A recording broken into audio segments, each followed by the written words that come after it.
Hi hello வணக்கம். Welcome to our thoughts. நான் உங்கள் ஆன்மேன். இன்னைக்கு நம்ம வீடியோவில் என்ன பார்க்க போறோம்னா டாப் 3 அன்சால்வ் மிஸ்ட்ரிஸ் பற்றி தான் பார்க்க போகிறோம். வாங்க வீடியோக்குள்ளே போகலாம்.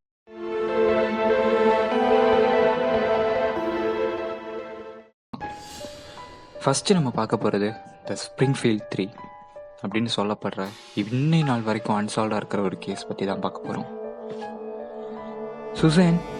சுசேனோட அம்மா 2 பேருமே மிசௌரியில் இருக்கிற ஸ்ப்ரிங்ஃபீல்ட் அப்படிங்கிற இடத்துல வாழ்ந்துட்டு வராங்க.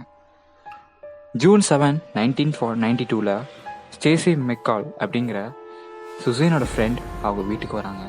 ஆனால் அன்னைக்கு தான் அவங்களோட கடைசி நாளில் அவங்க 3 பேர்த்துக்குமே தெரியாது. 3 பேருமே டோட்டலாக அவங்க வீட்டில் இருந்து வேனிஷ் ஆகுறாங்க. எங்கே போனாங்கன்னு யாருக்குமே தெரியல. லேட்டராக போலீஸ் அவங்க வீட்டுக்கு வந்து இன்வெஸ்டிகேட் பண்ணதுக்கப்புறம் தான் தெரியுது அவங்க வீட்டில் ஒரு சின்ன க்ளூ கூட கிடையாது. ஆனால் ஒரே ஒரு லேம்ப் மட்டும் ப்ரோக்கன் ஆகிருந்துச்சு. ஒரே ஒரு விளக்கம் மட்டும் உடஞ்சதை பார்த்தது போலீஸ்க்கு எப்படி அதை டிசைட் பண்ணுறதுனே தெரியல.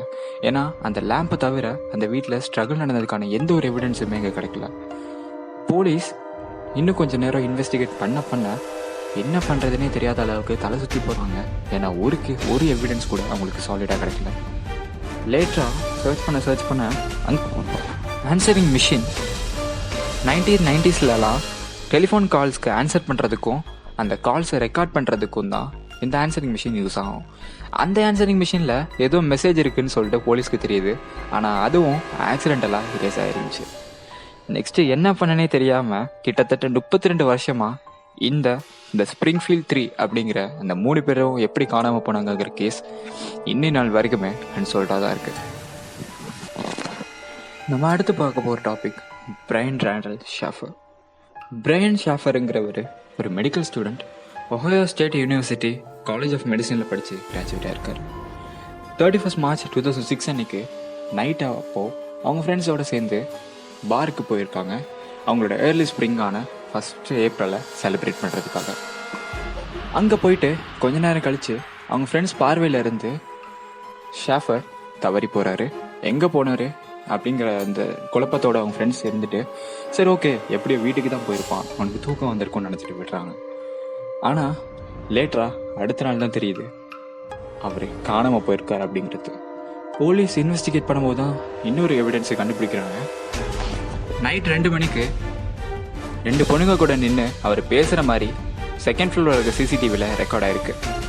அதுக்கப்புறமா அவர் எங்கே போனார் என்ன ஆனார்னு யாருக்குமே தெரியல. பார்த்துட்டு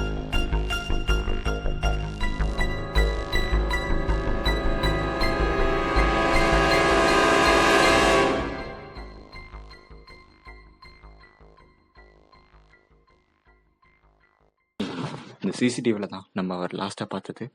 அதுக்கப்புறமா அவர் எங்கே போனார் என்ன ஆனாருங்கிறது இன்னி நாள் வரைக்கும் அன்சால்வ்டாக தான் இருக்குது. அவர் எங்கே போனார்னு சொல்லிட்டு கடவுளுக்கு மட்டும்தான் தெரியும். நம்ம அடுத்து லாஸ்ட்டாக பார்க்க போகிற topic disappearance of Lars Mittank. Lars Mittank அப்படிங்கிறவர் ஒரு ஜெர்மன். அவரோட ஃப்ரெண்ட்ஸோட சும்மா நார்மலாக ஒரு வெக்கேஷன் மாதிரி பல்கேரியா வரைக்கும் போகிறாரு. அப்படி போய் அங்கே கோல்டன் சாண்ட்ஸ் ரிசார்ட் அப்படிங்கிற ஒரு ரிசார்ட்டில் தங்கியிருக்காங்க அவங்க ஃப்ரெண்ட்ஸோட. அப்படி தங்கியிருக்கும் போது தான் லாஸ் மெட்டாங்க்கும் இன்னும் சில விவரத்தோட பிரச்சனை ஆகுது. அப்படி பிரச்சனையாகும்போது அவருக்கு சில அடியெல்லாம் பட்டுருது. அதனால நார்மலாக அவங்களோட ரிட்டர்ன் டேட்டுக்கு அவரால் போக முடியல, அவரோட ஜெர்மனிக்கு திருப்பி போக முடியல. அப்படி போக முடியாத டைமில் அவர் அந்த ரிசார்ட்டில் தனியாக தான் தங்கியிருந்தார். அப்படி தங்கியிருக்கும் போது அவர் ரொம்ப ஸ்ட்ரேஞ்சாக பிஹேவ் பண்ண ஆரம்பிக்கிறாரு. அப்படி ஸ்ட்ரேஞ்சாக பிஹேவ் பண்ணுறது மட்டும் இல்லாமல் அவங்க அம்மா கூட சில டைம்ஸ் கால்ஸில் பேசும்போது யாரும் அவங்கள கொல்ல ட்ரை பண்ணுறாங்க அப்படிங்கிற மாதிரி லாஸ் மெட்டாங் சொல்லியிருக்காரு. இதனால் பதறி போன அவங்க அம்மா என்னன்னு திருப்பி லாஸ் மெட்டாங்கிட்ட கேட்க அவர் எதுவுமே இதை பற்றின டீட்டெயில்ஸ் பற்றி பேசல. அவர் அப்புறம் அவரோட ரிட்டர்ன் டேட் அப்போ, அதாவது 8 ஜூலை 2014 அப்போ வேர்னா ஏர்போர்ட்டில் அவரோட மெடிக்கல் செக்கப்காக, அதாவது அவர் ஜெர்மனிக்கு போகிறதுக்கு பர்ஃபெக்டாக இருக்காரா அப்படிங்கிற மெடிக்கல் செக்கப்காக டாக்டர் கன்சல்ட் பண்ண நார்மலாக போயிருக்காரு. அப்படி போயிட்டு கொஞ்ச நேரம் கழிச்சு எதையோ பார்த்த மாதிரி திருச்சி ஓடுறாரு. எங்கே போனார்னு யாருக்கும் தெரியாது. லாஸ்ட்டாக சிசிடிவியில் ரெக்கார்ட் ஆனதை நீங்களே பார்த்துட்டு வாங்க.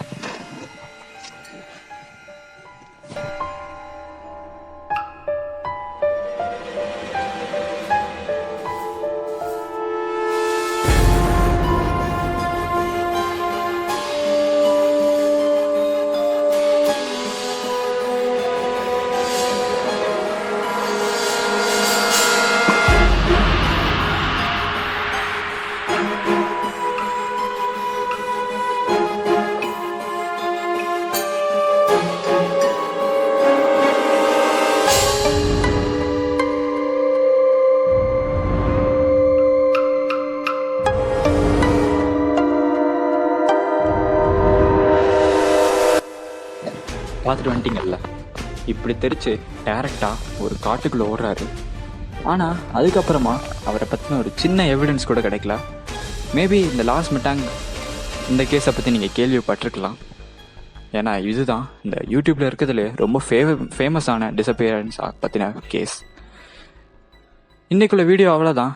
இந்த வீடியோவில் உள்ள எல்லா டாபிக்ஸும் உங்களுக்கு பிடிச்சிருக்குன்னு நினைக்கிறேன். இந்த மாதிரி இன்ட்ரெஸ்டிங்கான ஃபேக்ட்ஸ் மற்றும் அன்சால்வ் மிஸ்ட்ரிஸ் பற்றி தெரிஞ்சுக்கணுன்னா நம்ம சேனலை சப்ஸ்கிரைப் பண்ணிக்கோங்க. தேங்க்யூ ஃபார் வாட்சிங் the video. See you later.